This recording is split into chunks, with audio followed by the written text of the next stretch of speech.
Assalamualaikum warahmatullahi wabarakatuh.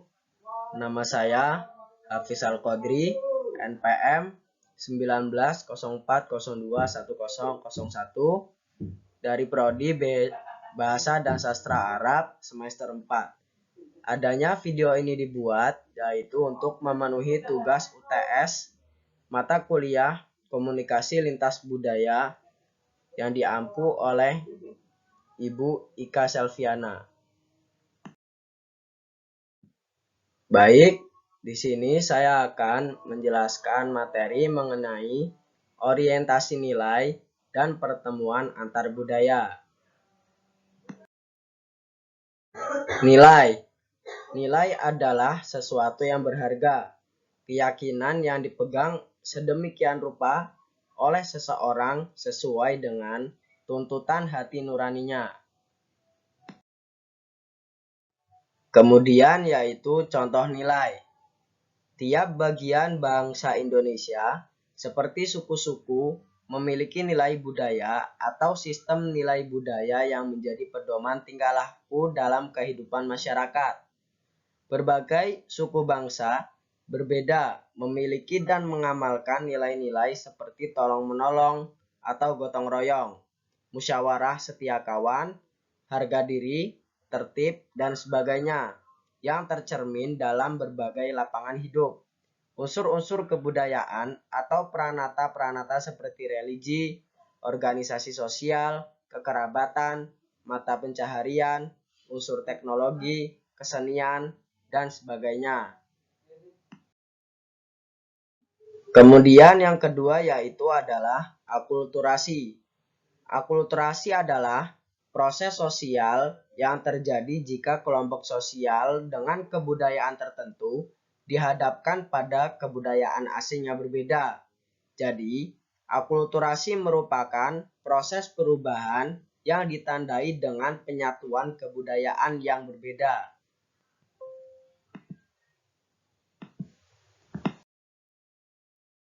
Kemudian, kebudayaan asing akan mudah diterima jika memenuhi syarat-syarat sebagai berikut.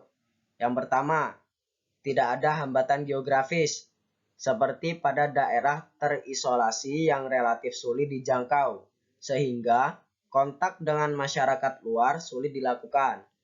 Kemudian yang kedua, kebudayaan baru yang dibawa atau datang memberikan manfaat lebih besar jika dibandingkan dengan kebudayaan lama. Kemudian yang ketiga, adanya persamaan kebudayaan baru dengan unsur-unsur kebudayaan lama. Kemudian yang keempat, adanya kesiapan pengetahuan dan keterampilan dan masyarakat penerima kebudayaan. Kemudian yang terakhir, kebudayaan baru bersifat kebendaan. Kebudayaan yang bersifat kebendaan lebih mudah diterima karena wujudnya nyata. Kemudian yang selanjutnya yaitu proses akulturasi. Terjadi sejak zaman dahulu dalam sejarah kebudayaan manusia. Migrasi antar kelompok manusia dengan kebudayaan yang berbeda telah menyebabkan individu dalam kelompok itu dihadapkan dengan unsur kebudayaan asing. Bangsa Indonesia paling tidak telah mengalami 3 kontak kebudayaan asing yang besar, yaitu sebagai berikut. 1. Kontak dengan kebudayaan Hindu-Buddha pada zaman kuno, yaitu abad ke-1 sampai 15, menghasilkan akulturasi Indonesia Hindu atau Buddha. Kemudian yang kedua, kontak dengan kebudayaan Islam pada zaman Madya, yaitu abad ke-15 sampai ke-17, menghasilkan akulturasi Indonesia Islam. Kemudian yang ketiga, kontak dengan kebudayaan Barat pada zaman baru, yaitu abad ke-17 sampai ke-20, menghasilkan akulturasi Indonesia Barat. Selanjutnya yaitu contoh-contoh akulturasi. Yang pertama yaitu Indonesia Hindu atau Buddha adalah masuknya epos Ramayana atau Mahabharata dalam cerita wayang. Contoh lain adalah terdapatnya arsitektur candi dalam bangunan keagamaan di Indonesia. Kemudian yaitu Indonesia Islam adalah masuknya unsur arsitektur masjid dari Timur Tengah yang melengkapi bangunan keagamaan di Indonesia. Kemudian yang ketiga, Indonesia Barat adalah perpaduan budaya Indonesia Barat dalam bidang kesenian, arsitektur, perdagangan, pendidikan, dan politik. Kemudian yang ketiga yaitu asimilasi. Asimilasi adalah pembaruan dua kebudayaan berbeda yang kemudian menghilangkan ciri khas kebudayaan asli sehingga membentuk kebudayaan baru.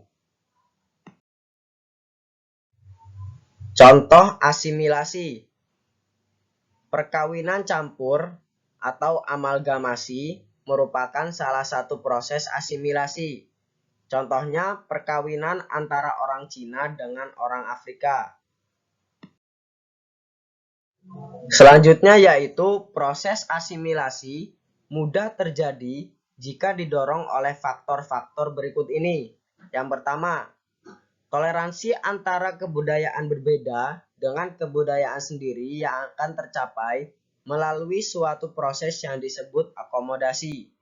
Kemudian yang kedua, tiap-tiap individu dan kelompok memiliki kesempatan yang sama dalam bidang ekonomi, terutama dalam memenuhi kebutuhan akan barang dan jasa. Kemudian yang ketiga, dibutuhkan sikap saling menghargai terhadap kebudayaan yang didukung oleh masyarakat lain. Tiap pihak mengakui kelemahan dan kelebihan kebudayaan masing-masing. Kemudian yang keempat, sikap terbuka dari kelompok yang berwenang dalam masyarakat dengan memberikan kesempatan pada golongan minoritas untuk memperoleh pendidikan, pemeliharaan kesehatan, penggunaan fasilitas-fasilitas umum, dan berpartisipasi dalam politik. Kemudian yang kelima, pengetahuan tentang persamaan-persamaan unsur kebudayaan yang berlainan. Tujuannya untuk mendekatkan masyarakat pendukung kebudayaan satu dengan kebudayaan lainnya. Hal tersebut juga bertujuan untuk menghilangkan prasangka buruk yang ada di antara pendukung suatu kebudayaan tertentu. Kemudian yang keenam, perkawinan campuran akan mengurangi perbedaan-perbedaan di antara warga dari satu golongan dengan golongan lain. Kemudian yang ketujuh, proses asimilasi akan cepat terjadi jika ada musuh bersama dari luar. Tiap-tiap pihak akan bersatu untuk menghadapi musuh bersama tersebut. Kemudian yang keempat yaitu melting pot. Melting pot adalah masyarakat yang homogen menjadi lebih heterogen melalui masuknya unsur asing dengan latar belakang budaya yang berbeda, yang berpotensi menimbulkan ketidakharmonisan dalam budaya sebelumnya. Contoh melting pot. Penerbangan Jakarta-Medan ditempuh sekitar 2 jam. Setelah mendarat di Bandar Udara Polonia Medan, terasa perbedaan suasana yang mencolok dengan bandar udara lainnya di Indonesia. Terdengar riuh percakapan orang-orang dalam berbagai bahasa yang berbeda. Terima kasih. Sekian penjelasan singkat dari saya. Wassalamualaikum warahmatullahi wabarakatuh.